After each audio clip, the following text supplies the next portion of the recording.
বাংলাদেশ পৃথিবীর সবচেয়ে ধনী দেশ।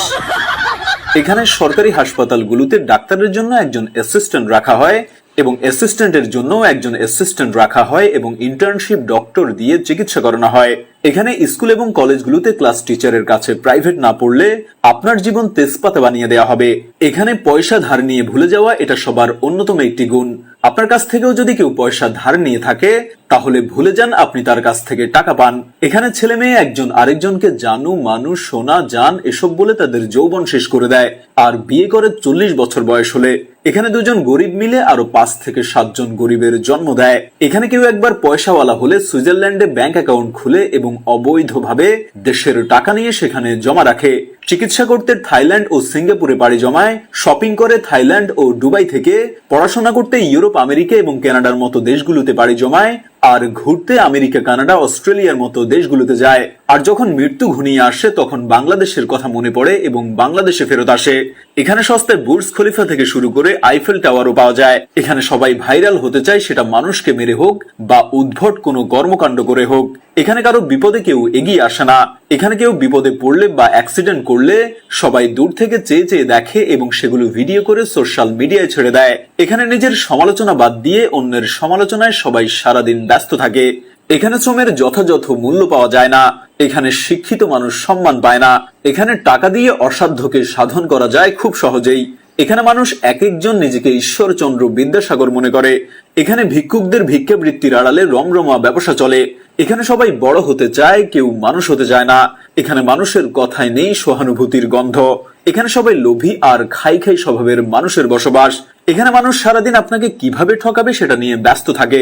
এখানকার মানুষ সারাদিন ভিনদেশী সংস্কৃতি নিয়ে ব্যস্ত থাকে, ভুলে যায় দেশের স্বাধীনতা দিবস, ভাষা দিবস, ভুলে যায় ঈদে মিলাদুন্নবী, শবে মেরাজ, শবে কদর, তবে ঠিকই মনে থাকে ভালোবাসা দিবস, পহেলা বৈশাখ, হোলি দিবস, সবকিছু। এখানে রাতারাতি সবাই ধনী হতে চায়। এবার আসি আমাদের কিছু গুরুত্বপূর্ণ আবিষ্কার নিয়ে। আমিষের ঘাটতি মেটাতে সস্তায় দুধ খাবেন, দুধে ফরমালিন মেশানো হচ্ছে। গরু থেকে বেশি বেশি দুধ পেতে পিটুইটারি গ্ল্যান্ড ইনজেকশন দেওয়া হচ্ছে। মাছেও ফরমালিন দেওয়া হচ্ছে। শাকসবজি টাটকা রাখতে কপার সালফেট ব্যবহার করা হচ্ছে। আম লিচু জাম পাকাতে কার্বাইড দেওয়া হচ্ছে। আম লিচু জাম সংরক্ষণে ফরমালিন দেওয়া হচ্ছে। ফল গাছে থাকতেই হরমোন এবং কীটনাশক দেওয়া হচ্ছে। তরমুজের সিরিজের মাধ্যমে পটাশিয়াম পার ম্যাঙ্গানেট দেওয়া হচ্ছে। কলা পাকানো হয় ক্যালসিয়াম কার্বাইড দিয়ে। রেস্টুরেন্টে গিয়ে কফি খাচ্ছেন, কফি পাউডারে তেঁতুলের বিচির গুঁড়া মিক্স করা হচ্ছে। মশলায় ইটের গুঁড়া দেয়া হচ্ছে। হলুদে ল্যাড ক্রোমেট বা ল্যাড আয়োডাইড দেয়া হচ্ছে। মুড়িকে ধবধবে সাদা বা বড় করতে হাইড্রোজ ও ইউরিয়া দেয়া হচ্ছে। দীর্ঘক্ষণ মচমচে রাখার জন্য জিলাপি, চানাচুরে পোড়া মোবিল দেয়া হচ্ছে।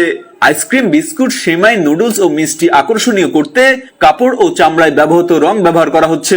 ফলের রস তৈরি করা হচ্ছে কেমিক্যালস দিয়ে। বিদেশে মেয়াদ উত্তীর্ণ খাদ্য, ওষুধ, কেমিক্যালস নতুন মেয়াদের স্টিকার লাগিয়ে সেগুলো আবার নতুন করে বিক্রি করা হচ্ছে। চাল চকচক করতে ইউরিয়া ব্যবহার করা হচ্ছে। পেঁয়াজু, জিলাপিতে অ্যামোনিয়া ব্যবহার করা হচ্ছে। আমরা বাজার থেকে যে 20 লিটারের ফিল্টার পানি নেই সেগুলো অধিকাংশই অটো মেশিনের নামে হাতে ঢালা হচ্ছে। ফলে হরমোন প্রয়োগ করা হয়। সবুজ ফল ও শাকসবজিতে কাপড়ের সবুজ রং ব্যবহার হয়, শসেতেও তাই। খামারের মুরগিতে বিষাক্ত ক্রোমিয়াম, লেড আর অ্যান্টিবায়োটিক তো আছেই, চাষ করা মাছও ঠিক তাই। জুস, লাচ্ছিতে উচ্চ মাত্রার প্রিজারভেটিভ ব্যবহার করা হয়। রু আফজা আর হরলিক্স তো প্রমাণে অপারক যে এতে আসল কল্যাণকর কিছু আছে। মশলায় মেটালিক অক্সাইড নামে আলাদা রং ব্যবহার করা হয়। সরিষার তেলেও কেমিক্যাল দিয়ে ঝাঁঝালো করা হয়। সয়াবিনে পাম অয়েল, শুটকিতে কীটনাশক, কসমেটিক্সে ক্যান্সারের উপাদান, লেড, মার্কারি ও ডাই ইউজ করা হয়। কি খাবেন, কিভাবে খাবেন একটু ভাবেন, অন্য কেউ ভাবতে দিন। বাঙালির আরো অনেক আবিষ্কার আছে যা আমরা হয়তো জানি না। আমরা এক রাতে ধনী হতে চাই এ জাতিকে ধ্বংস করার বিনিময়ে। আমাদের এই দেশটাকে মনে হয় কেউ এখন আর ভালোবাসে না। সবাই বাংলাদেশকে ভাবে একটা লোভনীয় মাংসের টুকরা। সুযোগ পেলে যে যেখান থেকে পারে ছোবল মেরে খুবড়ে খুবড়ে খায়। ঘরের লোক খাবে, বাহিরের লোক খাবে, আসলে কে কোথা থেকে খাচ্ছে সেটা আসলে কারো মাথা ব্যথা নেই। মাথা ব্যথা হচ্ছে কে কতটুকু খাচ্ছে, আমি কতটুকু খেতে পারছি। দেশ গোল্লায় যাক, সব হারিয়ে যাক, আমার কি এত ভাবার সময় আছে? আমারটা আমি আগে খেয়ে নেই। আমার সন্তান, আমার পরিবার আমি সামলাবো।